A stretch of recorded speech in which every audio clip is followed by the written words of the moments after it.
Well, hey there, everyone. I see you've come back for another mighty fine episode of VG Emporium, video game music and more. Hope you're still feeling a bit chilled out and relaxed from the last episode. About half the tracks in this episode today will be about of that same kind of feel. Half will be a little more energetic. So what's the specialty at the shop today? Well, we're going to be listening to tracks that are, not quite sure how to say this, but maybe similar would be the best word. Maybe, similar in a way. Like could be, like the arrangement of some notes or the sound of it or just whatever. Like, it's not like a straight copy and paste like how the Rhythm and Pixels episode was a few months back, where Pernell was bringing up tracks that were literally one for one, just about the same. Now these are going to be tracks that will they're either have like similar vibe or like maybe paying an homage to a track from before.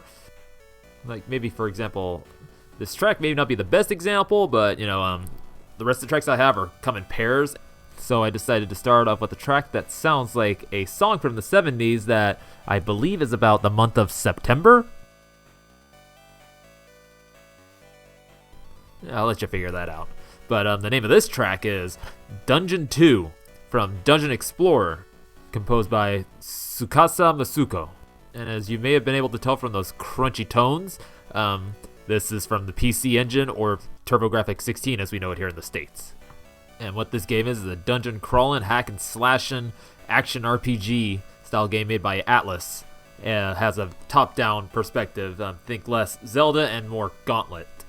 And you get to choose between 8 different characters that all have different ability sets because they're all part of different classes. So you have a bishop, warrior, thief, gnome, and you're trying to recover the Aura Stone from a race of aliens that have overtaken the land. Yeah, buddy. So let's tell you a bit about Tsukasa Masuko here. So he's did Bomb Jack, Rygar, Digital Devil Story Megami Tensei, Shin Megami Tensei, Devil Summoners. Did I think sound effects or some sounds for Sword of Mana, which was a re-release of the Final Fantasy Legends on the Game Boy Advance, as well as for Heroes of Mana. Did arrangements on Smash Bros, Brawl, and Wii U. And the latest credit I could find was Caligula Effect. Now, a little story is how I came upon this track was I was doing some research because I'm going to be doing an OST for a game that's going to be kind of like a labyrinth puzzler game with RPG elements. So I was looking for, and I'm going to do it in the style of the PC Engine. So I was looking for PC Engine games that had dungeon exploring or kind of labyrinth or puzzle RPG kind of vibes. And I came upon this one and I was listening to it and this track came on and I was like, wait, this sounds extremely familiar. And then, of course, I figured it out. And, there it is. And what is also there, or I should say here, is my cat, who is currently taking up residence on my table. She's just kind of hanging around, attacked some of my cables a little bit, but she's mostly just sitting or rubbing herself around. So, yeah, fun little factoid. So if you hear any jostling or scraping or any weird sounds, that's probably going to be her. So how the format of this episode is going to work is I'm going to be playing the tracks back to back.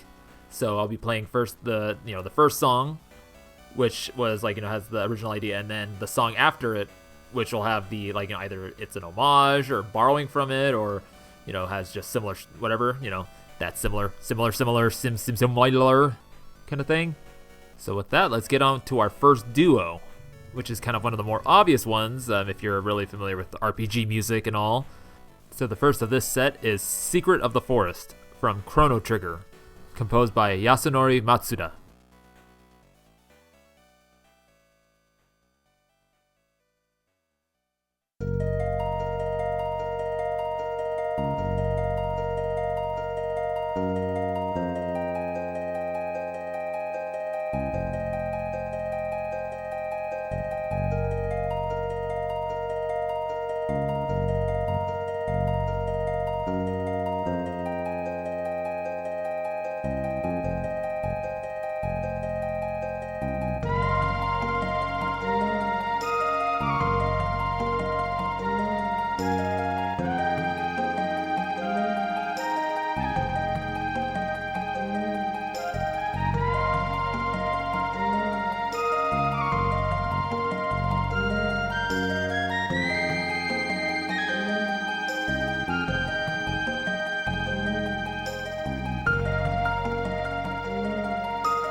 Next we have Falling Green, Cedar Woods, from Breath of Fire 3, composed by Akari Kaida and Yoshino Aoki.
That was Falling Green, Cedar Woods, from Breath of Fire 3, composed by Akari Kaida and Yoshino Aoki. And then the track previous was Secret of the Forest from Chrono Trigger, composed by Yasunori Mitsuda. And as you can tell, Forest was definitely aping Secret of the Forest. You know, it's kind of like, not really one for one, but it's the same kind of like, arpeggiating melody.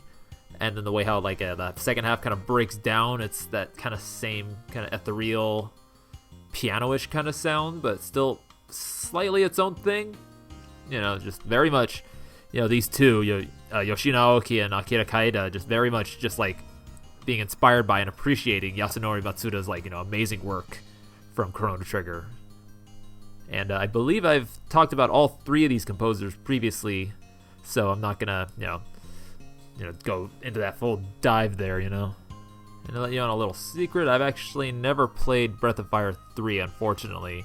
I did play a lot of Breath of Fire 4, but from what I understand, they're both very, different games as far as like how exploration works and everything. Whereas Breath of Fire 3, I guess, is more of like an open, like actual world map thing. Breath of Fire 4 was more like, you go from town to town, section to section on a grid map type thing, and then you can find little secret paths that like loop around. Think how Final Fantasy Tactics map was. And another little fun factoid. First time I ever played Chrono Trigger was on the Final Fantasy Chronicles collection, which came out on the PS1, so it had, Final Fantasy 4 and Chrono Trigger on there. So my first experience was with those beautiful Akira Toriyama, animated cutscenes and openings and endings and all that stuff. And then, I've definitely played the hell out of this one. Got almost, I think, most of the endings. I might have missed 1 or 2, but, I did my damnedest. Game facts, folks. Oh boy, that was a lifesaver. So now we're going to move on to our next set here. And this is actually one of the sets that kind of planted the seed for this episode way before I even knew I was going to be doing a podcast. So, first one of this set is Sky from Quartet, composed by Katsuhiro Hayashi.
Jeezy Weezers, this one is so good. But the next track coming up is Fly High, Round 6, from Fantasy Zone 2 DX, composed by Tokuhiko Uwabo and Manabu Namiki.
That was Fly High, Round 6, from Fantasy Zone 2 DX, composed by Tokuhiko Uwabo and Manabu Namiki. And the previous track was Sky, from Quartet, composed by Katsuhiro Hayashi. And Martyrs, if you're listening, here's an answer to your third question from your interviews.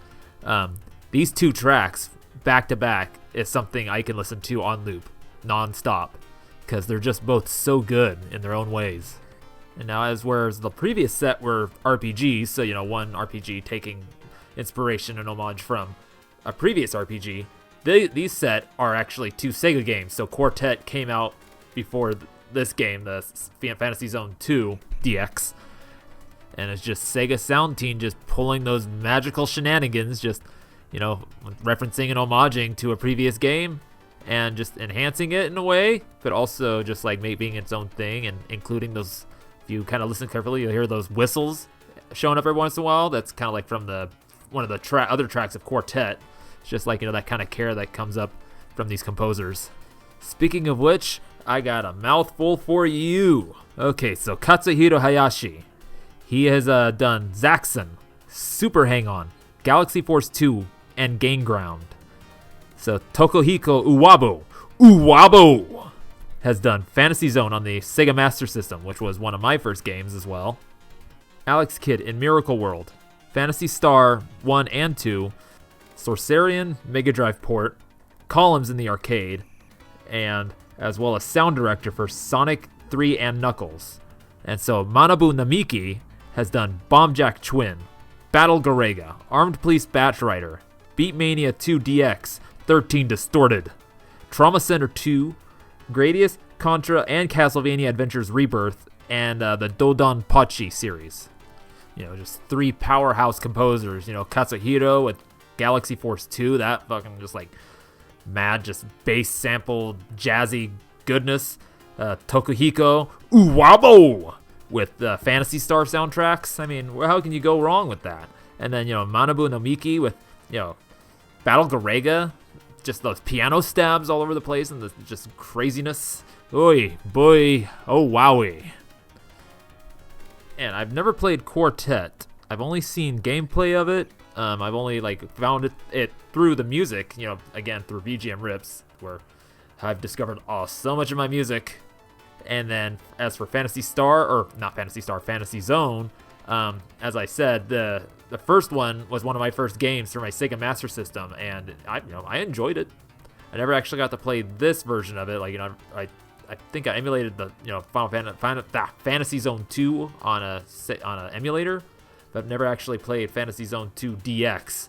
But it just sounds like DX Deluxe more. And yes, I know many are probably saying more FM. More FM? Can't this guy get enough of FM music? No, I can't. I'm a junkie. I'm a junkie for this frequency modulation madness. I just can't help it. But fear not. This next set will soothe your weary ears. But I must also tell you that this next set is going to bring the mood down a little bit that these last two tracks had kind of brought up. It is Erlforg from Saga Frontier 2, composed by Masashi Hamauzu.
So up next we have Showing Heart, Dance of the Cornered Rat from Sigma Harmonics, also composed by Masashi Hamauzu.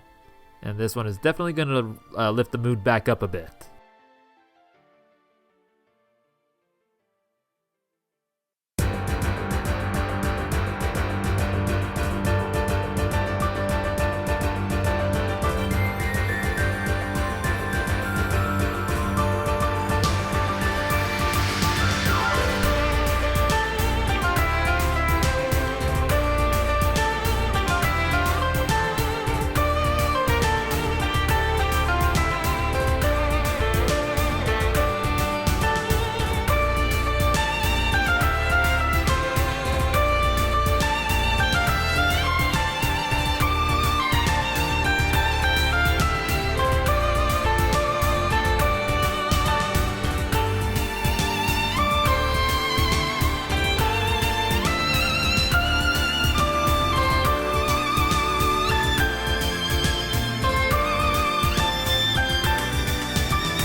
That was Showing Heart, Dance of the Cornered Rat, from Sigma Harmonics, composed by Masashi Hamauzu, preceded by Erlforg, from Saga Frontier 2, also composed by Masashi Hamauzu. And as you could probably tell, this is a case of Masashi using, the same melodic arrangement for both if that's the right term. I'm not quite sure for both tracks here. For Erlforg, it only plays one time as far as I can remember, and that moment is, well, actually, before I get to that, there's a bit of a story that comes with it. So the main character of this game, Gustav the 13th, is born and is raised normally, like to the king of Finny, and is just raised normally until he's about 5, and when he takes the test by grasping the firebrand to see, if he has anima in his body, which is the magic in the world of this game. And he proves not to, so his father, in rage, banishes both he and his mother, like, out of Finny, and they must go, I can't remember where they land. It's been so long since I played it, but, they're basically, living in squalor, slums, and then, Gustav, of course, grows up, becomes an angry teen, angry boy, angry man, and, goes on many adventure things, like, trying to conquer and gain lands and all, and then at some point his mother falls ill, to the point where she's in her deathbed, and she passes, and this triggers him wanting to go back to Finny to tell his siblings, but then he finds out that his brother, Gustav the 14th, which was born from another mother, has taken the throne, and so a war ensues. Gustav the 13th wins, kills the 14th, and then takes the throne of Finny, where he then meets his siblings once more after so long, and he kind of is having memories of everything going on, sees a picture of like the whole family with him slashed out, and then he's in the main hall now with his sister, talking, like I think one of his other brothers, and then his brother Philippe comes in seeking to kill him, blaming their mother's death on him.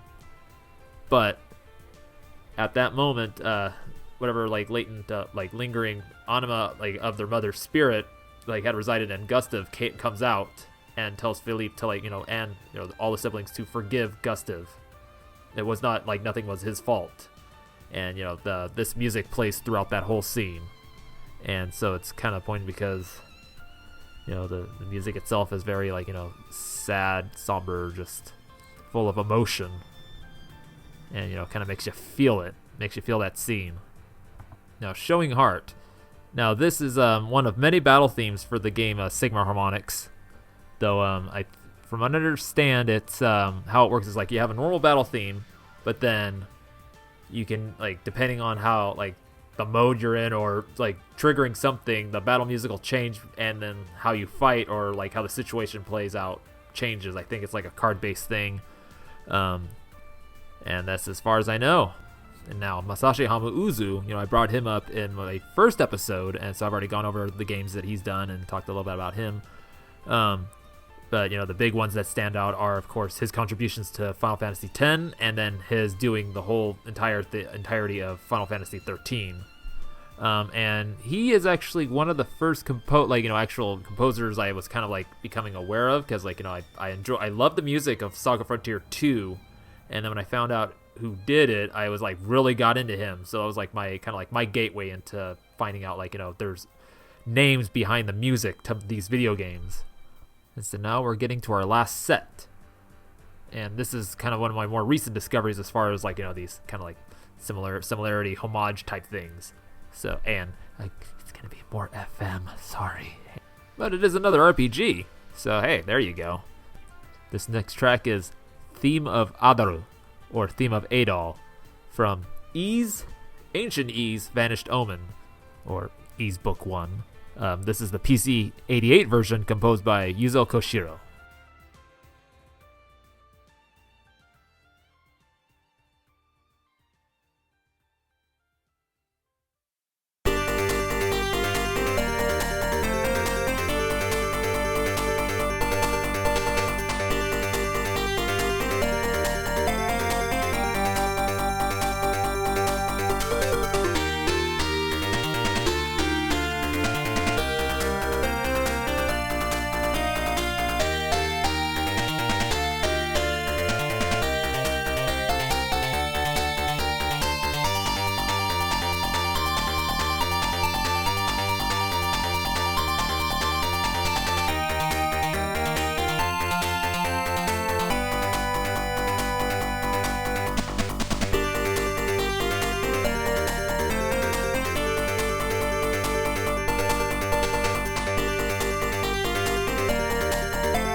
So this next and final track is Fight 3 from Monster Pro Wrestling, composed by Kanta Watanabe.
That was Fight 3 from Monster Pro Wrestling, composed by Kanta Watanabe, preceded by Theme of Adol from Ease, composed by Yuzo Koshiro. And this here's another case of, the composer just, really digging another composer's music and just wanting to be like, oh man, that Koshiro, man, he's on fire. That track, that Adol track is just stuck in my head. I gotta do something with it. I gotta make, oh man, I'm working on this game. I'm gonna make this track kind of sound like it because it's so good. And he's gonna be like, whoa, thanks boy, you did a real good job. Oh man, this is gonna be great. And hey, who can blame him for feeling like that? Because Yuzo Koshiro, he's a pretty awesome guy. What do we got? Well, I'm gonna tell you what he's done. He's got to start at Falcom, doing the games like Xanadu Scenario 2, The Sorcerian, The Scheme, Ease 1 and 2. Then made a jump over to Sega, doing Revenge of Shinobi, Sonic on the Sega Master System, doing the Streets of Rage series. What else we got here? He also did ActRaiser on the SNES for, I believe it was NX. I could be wrong. He also did, what is this? An unreleased demo for Streets of Rage 4 on the Dreamcast. He also did music for Namco X Capcom, Etrian Odyssey, 1 through 4, and then also some for Dragon Ball Online. Who would have known? And the music that he made, after 1990 was done through his company, Ancient, which he co-founded with his mother, Tomo Koshiro, and his sister, Ayano Koshiro. And yeah, they're just still making music and graphics and all what have you up to today. It's madness. And then also, speaking of madness, this Koshiro guy, a lot of his FM stuff and also his Sega Master System and Game Gear music was made with a driver that he made himself called Mucom 88, which ran off a PC, an NEC PC 88, which is a Japanese personal computer from like the 80s, 90s. And he would just, program all the music, run it through this driver, and, a lot of, that, just do that, get that sound that he has. And he actually released a Windows executable version of this on GitHub, of all things. If you know how to write music in MML and you want to process it through as that YM2203 sound chip, go for it. If not, he has some demo things on there that you could check out and just see how it works. It's, gobbledygook to me mostly. I have a small understanding of it. I tried to learn it, but it's just, I tried to get into it too late. And if you want to see him run some of his old stuff and some new stuff he's made through it, and as well as play just synths and whatever, you can follow him on Twitter. Just Yuzo Koshiro on Twitter, and I think Instagram as well. But yeah, he's just doing stuff. He's posting it up there. He's just making music, just having a great time with it.